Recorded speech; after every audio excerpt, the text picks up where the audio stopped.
Hi, my name is Niall McManus and today I'm going to take you through my machine learning project, which was looking at identifying fraudulent claims in car insurance using UK accident data. So I'm going to first of all define the problem. I'm going to give you some context into what's the size of the problem of fraud in the UK, how much is it costing and who's paying the cost. So first of all, the cost associated with fraud in the UK was 193 billion sterling a year, according to a 2016 Financial Times article. The insurance sector are making losses of approximately 1.3 billion a year because of bogus or fraudulent claims, and there's approximately 350 fraudulent claims committed every single day. So it's quite a sizable problem. And then the reason that I decided to look at it is because of who's paying the costs. Because the thing is, the insurance companies are pushing these costs and these losses back onto customers, and apparently that works out to approximately £90 on every household bill because of fraud in general and fraudulent claims. So the data set I use is quite different to the typical data set that's used to solve this kind of problem, in that it's not an insurance data set. It hasn't got anything to do with the policy holder or policy information in it whatsoever. It comes from the UK Central Statistics Office, and it's actually two data sets. It's a data set regarding accidents that occurred in the UK in 2015, and also a data set in relation to the vehicles involved in accidents in the UK in 2015. So I was actually able to merge two data sets because they have a common field called accident indicator, and then I was able to differentiate between the cars because of the vehicles because of vehicle reference.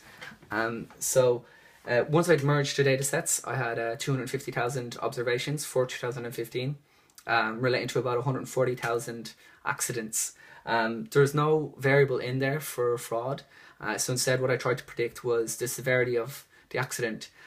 So there's three values for a field called accident severity in the dataset. That's slight, serious and fatal. I grouped serious and fatal and made them the target end.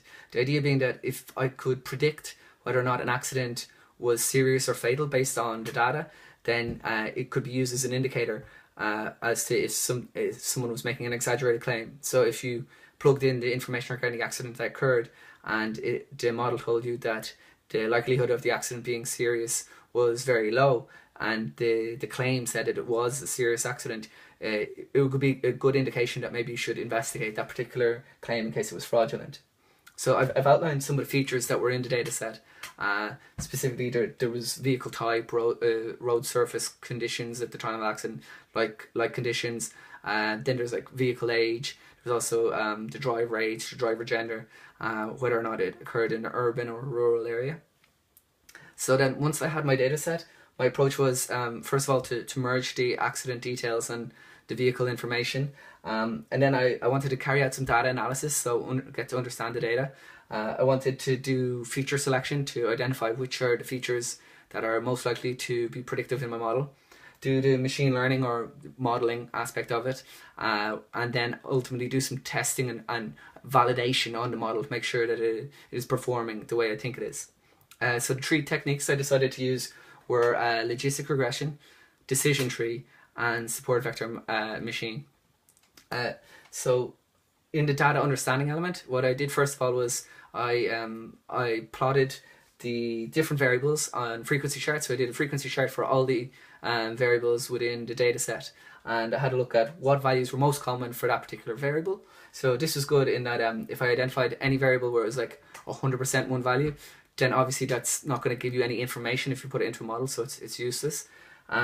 Also, it gave me an indication of if there's any categorical variables that I might need to create indicators for, because logistic regression doesn't handle categoricals and neither does SVM.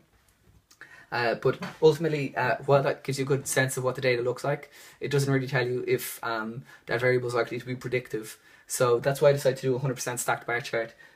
So what I have here is it's 100% stacked bar chart for the vehicle type. In green, that's the percentage of observations that had that value for a vehicle type and were also a serious or fatal accident. So they had a target indicator of 1.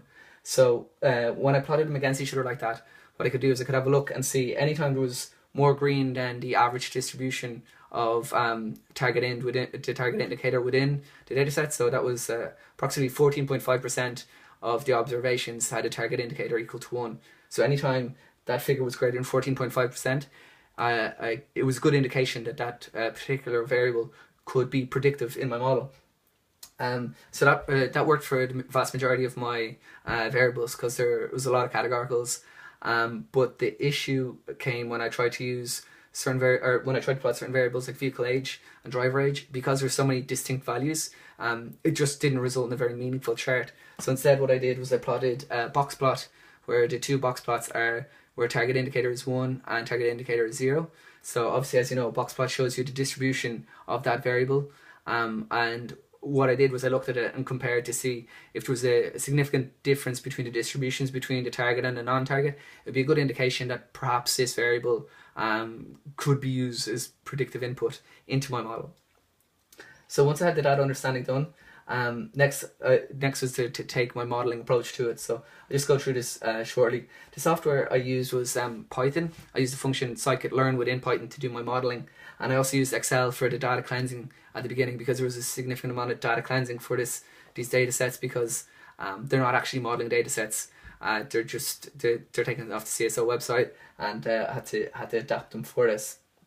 So when it came to training and testing, I did the standard 70-30 split.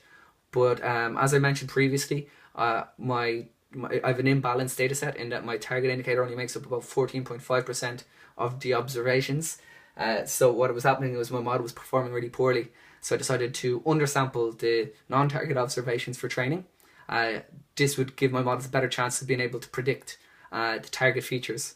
That actually worked out really well. Now, obviously, when I was doing the undersampling, what I did was I brought in all of the target observations for the training set, and then I only brought in the same number of non-target observations into that training set, so that it was a 50-50 split. There was no imbalance. I only did that with the training. I didn't do that for test, obviously, because that would mean that the validity of the test was compromised.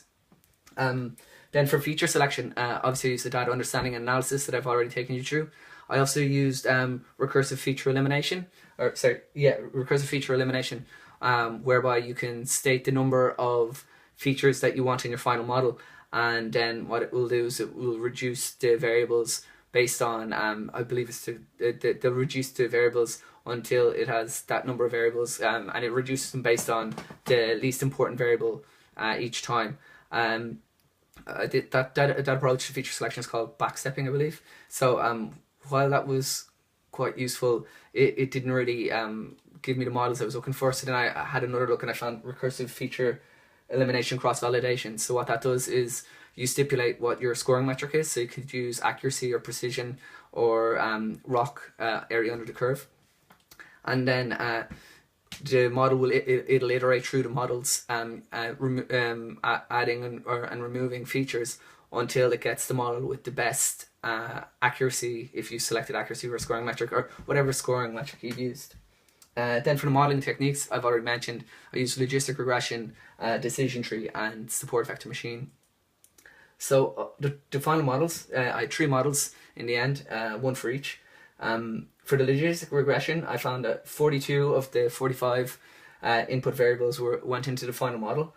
Some of the variables included vehicle maneuver reversing, vehicle maneuver motorcycle in, vehicle motorcycle in, so whether or not it was a motorcycle was predictive. In the decision tree, 39 of the 45 input variables ended up in the final model. I also changed the criteria, so the default criteria in sklearn is for the Gini, but I changed it to entropy because I wanted information gain, because that works better with large data sets according to sklearn. Then the maximum depth, I set the maximum depth to 10, because if you don't set a maximum depth on sklearn, the models will, the leaves will continue to split the leaves until it gets 100% purity, which isn't a good idea when you've a large data set, because you could end up overfitting. So rather than overfit, I decided to set my maximum depth to 10. For the SVM model, I ended with 14 of the 45 input variables in final model. I changed the loss to hinge, and also I selected linear as my kernel. With SVM, because it takes longer to run, I set the maximum iterations to 5,000 so that it would just process it a little bit quicker. So now I'm going to just take you through the evaluation approach. So I used a couple of different approaches to evaluation. Originally, I had a look at accuracy. And when you look at the accuracy, I don't know if you can see there, but SVM comes out on top. It had 70%. But the issue with accuracy is that if you have a high number of true negatives or an imbalanced data set, that can hide the fact that you're not actually predicting the true positives. So accuracy isn't the best metric to use, particularly with an imbalanced data set that I had.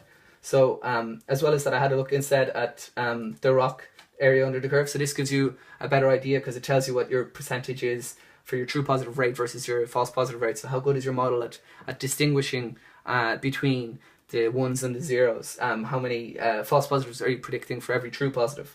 So the ideal would be to have a curve up in the top of the corner here, but obviously I didn't have that. The logistic regression, though, as you can see, actually came out on top of the three models. So having looked at the ROC and looked at the accuracy, I decided to have a look at recall, because I felt that would be a really good indicator of how well my model is predicting the important thing, which is predicting the target indicator. So when I looked at the recall, logistic regression came out on top again. So as a result of going through these evaluation metrics and a few other ones, I used cumulative lift as well, I decided that the logistic regression model was best fit for this problem. Now, as you can see, none of the models performed particularly well, but of the three, logistic regression was the best. So yeah, as I just said, the three models didn't perform as well as I would have hoped. I decided that logistic regression was most suitable, and although it didn't perform exceptionally well, I still think that it could be used to improve fraud, because it can be used in conjunction with other fraud detection models.